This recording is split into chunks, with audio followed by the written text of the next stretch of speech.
Welcome to Small Biz Life, episode 102. And on today's show, we'll be talking to Aurora Gregory and getting some great small biz speaking tips. Don't know where to start building your fantasy world? Do you need more? Does it make sense? Forget any worries and become a crafter of imagination.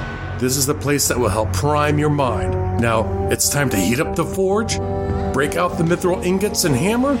Welcome to the World Builder's Anvil. I'm your host, Jeffrey W. Ingram. Let's sup from the mug of Java and build. Aurora, welcome to the show. We're so excited to have you with us today. Can you tell us a little bit about yourself and your business? I sure will. Kristen and Jeff, thank you so much for having me. I'm excited to be with you. I've been a marketing communications consultant and professional for about 20 years. And for most of my career, I have been supporting large financial services companies, big banks, with some very dry and boring stuff in the marketing world, but for banks. Most of the banks, they're banks people would know, but services that are offered that people don't normally buy. So it's been interesting and a lot of fun. But about a year ago, I realized I had a real passion for entrepreneurs. I was starting to think differently about my business and how marketing plays a role in growing your business. So I started to, do some thinking about how can I help entrepreneurs like myself use marketing tools that the big guys use to help grow their business. And so that launched the writing of a book, which I started with public speaking because I was doing a lot of speakers bureau work for these, financial services companies, and resulted in the public speaking book, Get Picked. So that's what has me here now. I'm loving working with entrepreneurs. I love encouraging them and, encouraging them to take their knowledge and share it with their customer base so that they can grow their business. Well, so that's a huge transition working from large financial institutions to entrepreneurs. What called you to do that? For me, the call was, seeing entrepreneurs kind of struggle with getting their arms around marketing. And, marketing is a very nebulous thing. We hear the word and we kind of think we know what it is. And some of us feel, it sparks maybe some emotion around people about how they feel about marketing. But it really, I really hated seeing entrepreneurs kind of struggle with how to get their arms around it and how to, implement some really solid marketing principles so that they could grow their business and in a way that they were comfortable with. So, as I, would have conversations with entrepreneurs and talking with them and kind of seeing their eyes light up a little bit as I kind of explained, no, you can do it like this. And no, this is really that. And this is how it would work in your business. And just seeing all the light bulbs come on and their eyes kind of light up. It's like, oh, entrepreneurs need this. They need this. They need permission. They need ideas. They need products. They need to know, hey, I can do this and I can look at my business and market it and make better connections with my customers so that my business can grow. So once I started seeing their light bulbs go on, my light bulbs started going on and, started with the book. And I'm looking forward to launching some other things in the near future. Now, this topic's a real kind of passion for Kristen and I, because we both believe as small business owners, the reason people ultimately do business with you, no matter how good your skill or services or products are they're dealing with you as a person. They want to do business with you, so, how can a small business owner who's a lot of times resistant to being that face person, why should a small business owner consider speaking engagements as a way to grow their business? What would your argument be to them? Well, my first step argument to anyone who's kind of resistant, and a lot of people are, there's a wonderful Jerry Seinfeld bit where he is talking about the fear of public speaking and how it's kind of the number one fear amongst so many people. The second fear is death. And that means that at a funeral, you would rather be the guy in the box than the person giving the eulogy. And I love that story because I think for a lot of people, that's really true. But the thing about public speaking and the thing that makes it such a powerful tool is that from the stage, from a podium, from a microphone, you are able to network and present your skills, your capability, your products, the knowledge that you have to share with a group of customer prospects, you're able to do that with a group of people all at the same time, all at once. And I don't care how good of a marketer you are. If you're in a, marketing, business networking, social event, you could never get to as many people in a room and be able to share and showcase what you do and how smart and knowledgeable you are about what you do. You couldn't get to as many people as you could standing at a stage, on a stage and at a podium. So my argument for them is that it's the absolute perfect way to get in front of people who actually want to hear from you, who want to learn from you, who want to know what you know. And so it's important to, push past the hesitancy, the fear, the apprehension, and get your face out there and get your face talking about your business and what you have to offer clients. Now, in my experience, my limited experience of doing like speaking in front of groups, at least in a non-stage performance way, is there also an additional level of authority you get from being a stage speaker that you don't get in normal networking situations too? I think so, but yeah, no, it's absolutely true. Peter Shankman is one of my favorite marketing gurus to follow. He's a terrific, very interesting guy, and he says if you know your stuff, you should be on stage because people believe people who are on stage. So we're all accustomed to believe that the person at the podium, the person at the microphone is someone with authority, with someone with knowledge. So just by the simple fact that you step to the stage is enough to build that the presence that you have of being a person of authority and great knowledge on your topic. Yeah, no, I completely agree with that because I've noticed in the speaking engagements that I've done, it is so easy to convert attendees to clients. Yep. Just by being up on that stage and teaching from the stage. Absolutely. And just as to kind of make the comparison to the large companies that I was talking with you about, I do a lot of work with them at placing their, what we call subject matter experts, all of their smart people, on conference agendas that are reflective of their industry or that their customers and prospects attend. And what they do at the end of those conferences and after they've given all of their speeches is they start to make measurements. They measure how much business did we get out of attending and speaking at that conference. So very often, Kristen, you can exactly what you described. You can make a direct connection between giving a speech and business that you can connect to the fact that you gave that speech. Meeting someone that you maybe haven't met before, or you invited a prospect to come and hear you, and them hearing you on stage just clinched the deal, and they ended up becoming a customer. Yeah, no, you're absolutely correct with that. I think a lot of times when small business owners, they think about speaking, they're thinking of those big keynote addresses at large conferences. And those, especially when you're first starting out, those are really difficult to get. And I think for a lot of small business owners, that's not even really in our wheelhouse. It's not our clients, our potential clients that are sitting in that audience. Can you give some examples of ways that small business owners can break in with smaller venues or local venues without having to book a room and try to get people to come? Yeah. And, hosting your own event is one thing, but I love the local Chamber of Commerce. I'm a member of my local Chamber of Commerce. They have a lot of meetings. My particular chamber, and I live in what I would call a smaller city. My city has about 50,000 people. And so there are regular meetings. There's probably 2 or 3 meetings a month where they're gathering members together, inviting them to come, and there's a speaker. They've got to be able to fill those slots with speakers who have information and knowledge to share with members who are signing up to come to the lunch and learn or signing up to come to the networking luncheon. So those smaller events, I think, are perfect for a newer speaker, a speaker who maybe is more of a brick and mortar business and really needs local customers, doesn't necessarily have a big online presence. So I love the Chamber of Commerce. If you're not a member of yours, join. Because there's just so much to be said. You get so much out of it. But meeting groups like the Rotary Club, again, looking for members, local chapters of professional associations, smaller groups of people. They generally will have one meeting a month. That means they need 12 speakers a year to fill their meetings. You could be their speaker. You could be their August speaker to fill their slot.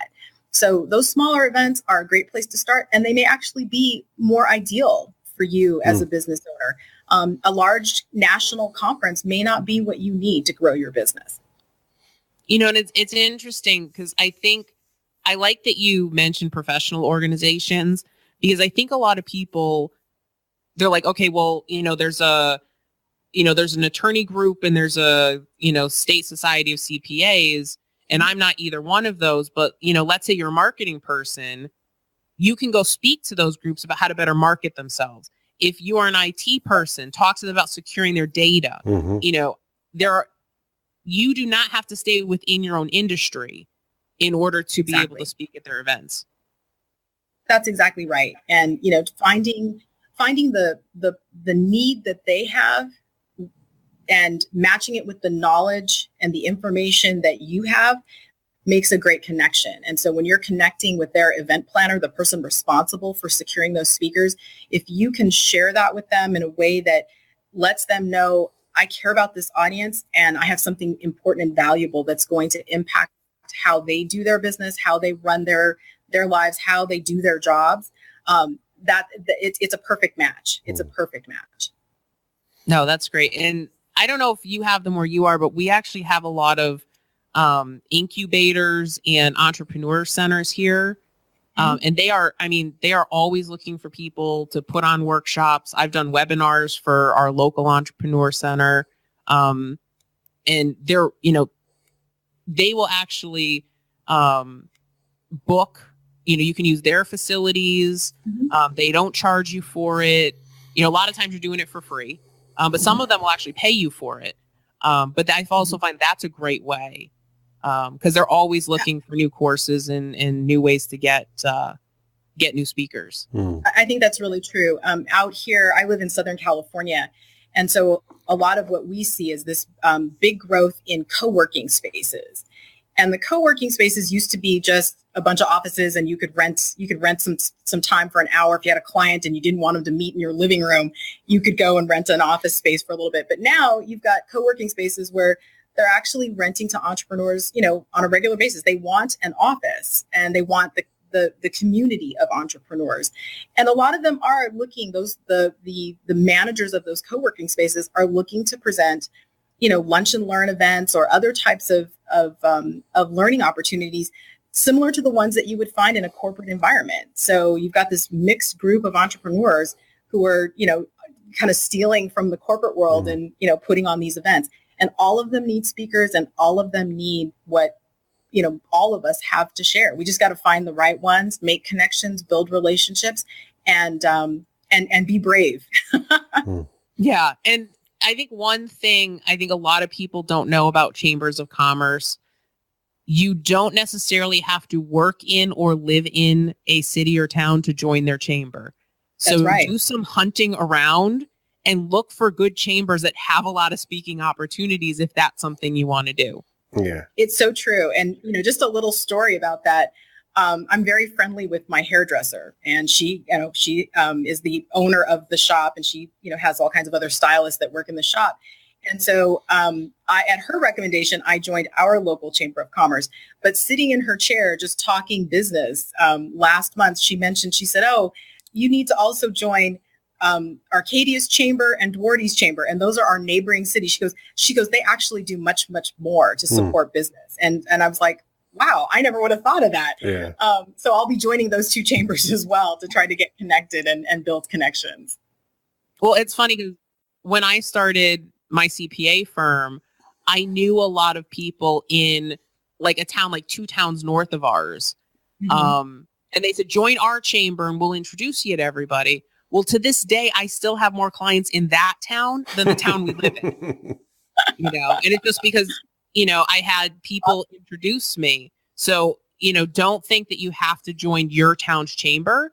If it's a slow chamber or it's, it's just, Yeah. Some chambers just aren't there. Or if it's too big, like, it's like right south of us, there's a larger city. Their chamber is much larger businesses. And if that's not your target, going in and getting active in their thing might be great experience, but it's a lot more expensive and it might not be the kinds of businesses that you're trying to interact with. So it's so true. And, just a tip on joining your chamber, join your chamber and then go to some of the meetings, go to the lunch meetings, go figure out, what do they present? Who are the speakers? How does the event run? Can I see myself in front of this audience? That was what I did. And I currently have a pitch into my local chamber to speak on public speaking, how to use public speaking to grow your business at an upcoming networking meeting. But I needed to kind of go to some of those meetings and okay, what's the lay of the land? How do they do this? And where can I offer myself as a help and as a benefit to, help them put on a great program. Yeah. And I do know, at least where we live in the area, volunteering on committees opens a lot of doors in your chamber too. So if it's an active chamber, that's another good way to really get your foot into a door of a chamber. Absolutely. So, with all the technology that we have, can you give us some examples of maybe some non-traditional speaking opportunities? Sure. And I think, technology has opened up every kind of opportunity to all of us. So these days, public speaking is discussed more broadly. So you might pitch yourself to participate or might get invited to participate in a webinar and speak on a webinar. That's a public speaking opportunity. Doing a podcast like we're doing here, I would consider this a public speaking opportunity. Facebook Live and YouTube and all of these other live streaming opportunities provide us a chance to get out there and start talking. They're a little bit different. You kind of have to get a little comfortable with kind of talking into the air. Because you won't have an audience right there to give you some feedback or have a friend to lock eyes. But if you're not feeling like you're quite ready to be in front of a live group, then, things like digital speaking is awesome. I chat with speakers all the time and they are wanting to pitch themselves. And oftentimes when you're pitching yourself, the event planner that's making the decision wants to see some video of you speaking. And I've got a couple tips, on how you can, secure that video if you're a newer speaker and you don't have it.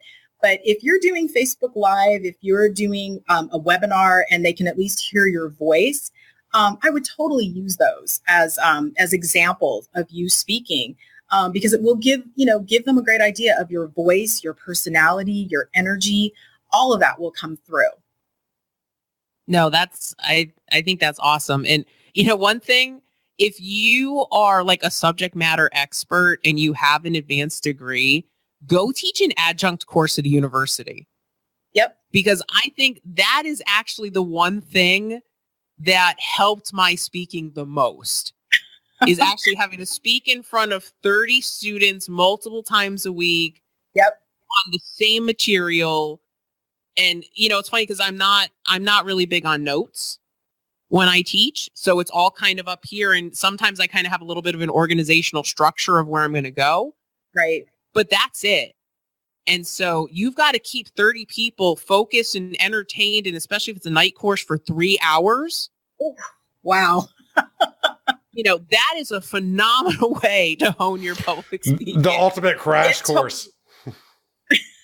It really is. And we'll let you know, if you've got your audience with you or not, because that's a rough time of day and a rough audience because, we've all had those professors that, we didn't exactly love. But those that we love, we said great things about. So yeah, I would definitely, if you've got that, those opportunities speaking at university, one of the things that we did, my co-author and I did when we launched the book is we both approached the alumni associations of our alma maters. And each of them granted us an opportunity to deliver a webinar to the alumni audience. And so that was, we had an instant in because we were alums. We had some knowledge to share. And for that alumni audience, that could be, you get kind of a big net of people. There are going to be people in there that want to hear from you. And again, it's a great place to practice.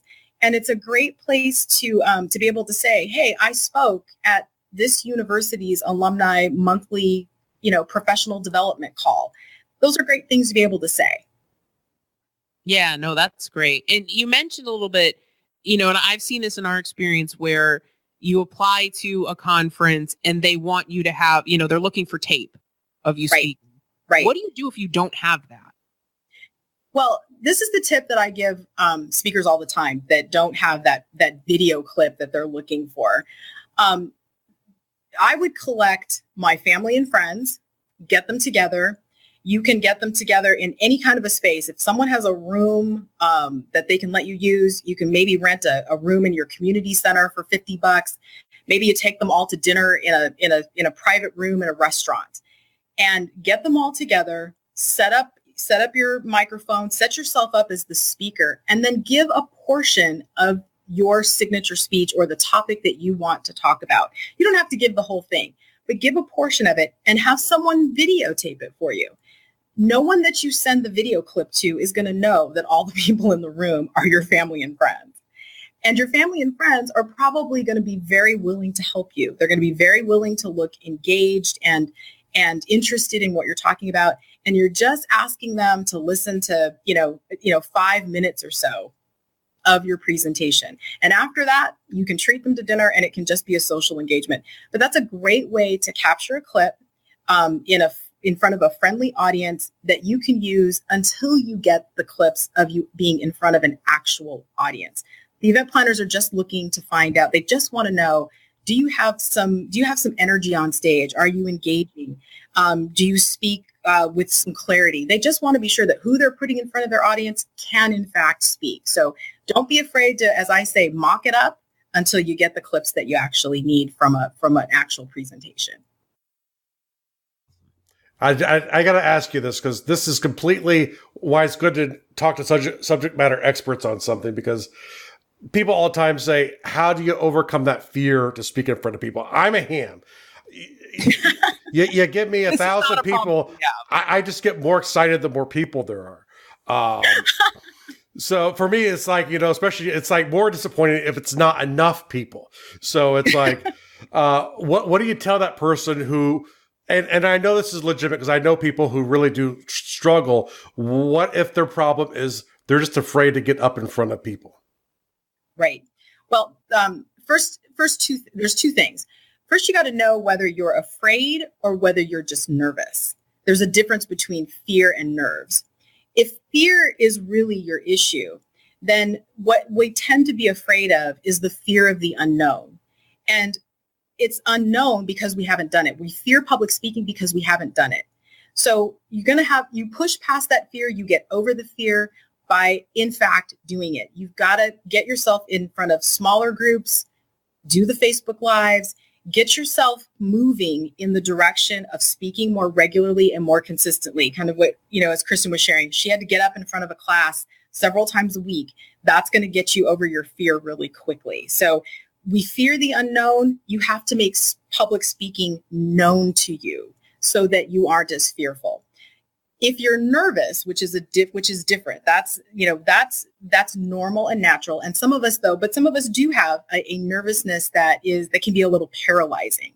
So if nerves are your issue, then you need to be able to develop some tools that will help you calm those nerves. I think it's very natural. I think maybe not for you, Jeff, but for most of us, we get a few butterflies as we get up in front of an audience or step to a microphone. And that's normal. We need to let those butterflies and that adrenaline kind of push us to give a more energized presentation. Let it be what jumpstarts us. But if you can't, if it's a little bit more than butterflies, you need to learn some deep breathing techniques, learn how to settle yourself. There are definitely some mindset shifts that you probably have to make. And the other thing that you need to understand is that your audience is on your side.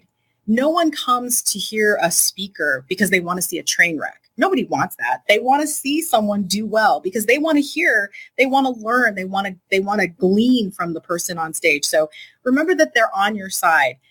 Even if you start out a little bumpy, just settle yourself, take a breath, and just move through. You will find your groove and you will get there. But know the difference of what you're dealing with. Fear versus nerves, those are two very different things. And across those two things, fear or nerves, have the confidence, have the belief that you know what you're talking about. You are an expert and you belong on that stage. And the audience that's come to hear you needs to hear what it is that you have to say. That was my first thought was always just to drink more. So that's probably much better advice. Be careful with that. That's probably a really bad idea. For you. Yeah, but it may not work for everybody. Yeah, probably not a good idea. Speak, then drink. Not the other way around. Exactly. You don't want to end up on YouTube for the wrong reason. Exactly. Right. Put the hamburger down. I tell my college students at the end of every week. So usually, I used to teach like Tuesdays and Thursdays. So on Thursday, I would tell them, don't do anything that's going to show up on Facebook and keep you from getting a job. That's exactly right. You don't want to be that person who ends up on YouTube or Facebook or, whatever. That's don't exactly do that. Right. Yeah. Don't do anything career limiting. Exactly.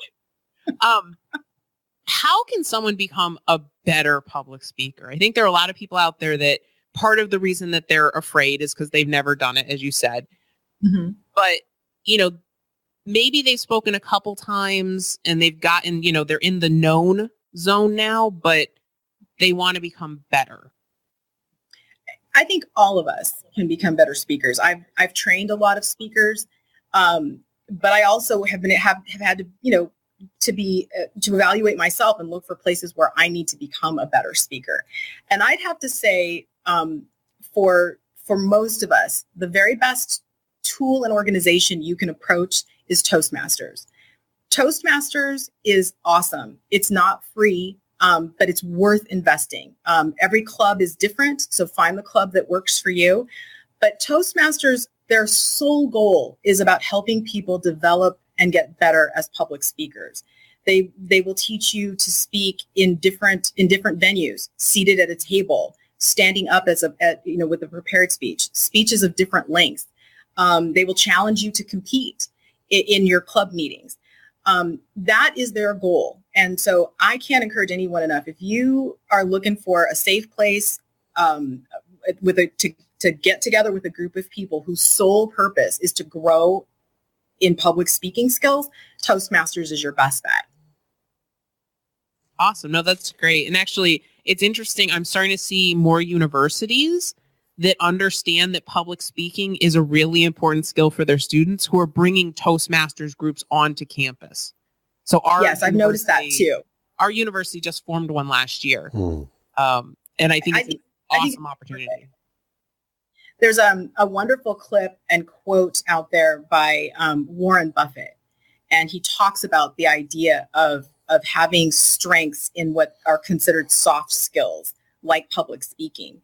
And that if you can develop that skill and be able to communicate your ideas in the spoken form, it will do more to move your career forward than if you just got smart and worked hard. And so I thought that was just such an interesting thing that, that would be his counsel to a college student. What should I develop your public speaking skills?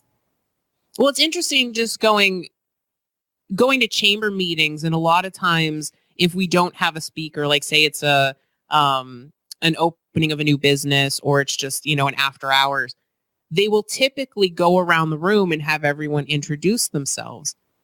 And it's amazing how many small business owners really struggle with that. Right. And so becoming a better public speaker will just help you become better at that. Yes. If you do nothing else with it. Or really, this is something I learned from acting is I would record down lines and then listen back to them to see how accurate, you are. And you also get cues that way. And when you hear yourself speak, it's like people always talk about like they look funny in pictures.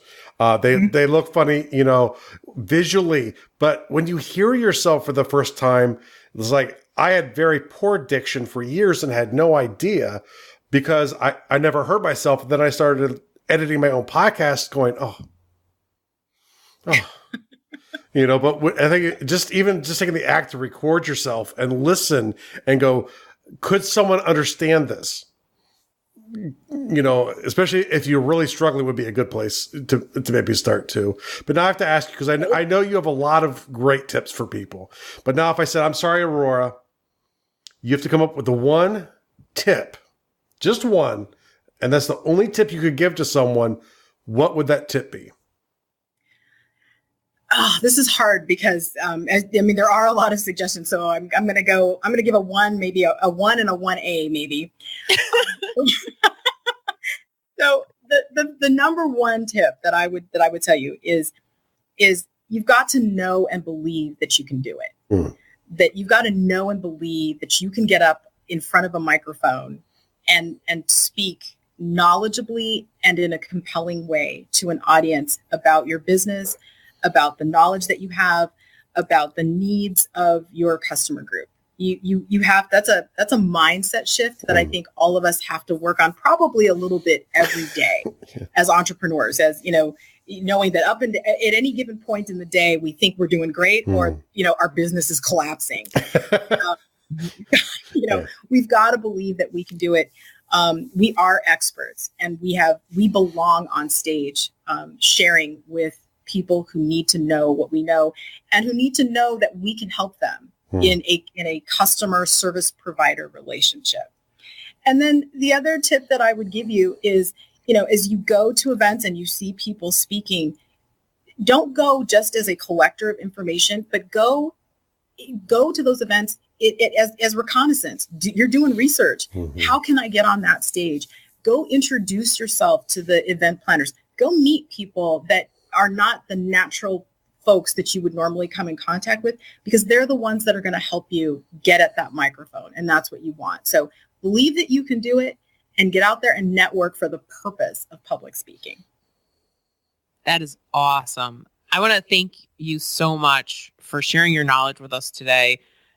Aurora, you are my go-to person when it comes to public speaking. I loved your book. It was funny because I read your book on a flight, and it's a short book, but it is so jam-packed with information. If you want to start speaking, you need to get in touch with Aurora. If you're looking to market your small business, you need to get in touch with Aurora. So if people want to do that, how can our listeners connect with you? The best place is through my website. You can get information about the book and about me at auroragregory.com. So I'd look for me there. The book itself has its own website. So if you're looking to just get information on the book, go to getpickedtospeak.com. The book's available on Amazon in print and ebook formats. So just search for it on Amazon. And I'm delighted to have been with you.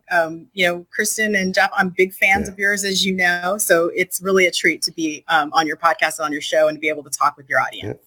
Well, it's a treat for us as well. And in full disclosure for the audience, we've actually given this book away to our customers before. So definitely go out and get this book now. The links will all be in the show notes. Thank you so much for listening to the World Builders Anvil. We would love it if you would share the World Builders Anvil with 2 of your friends, and so would they.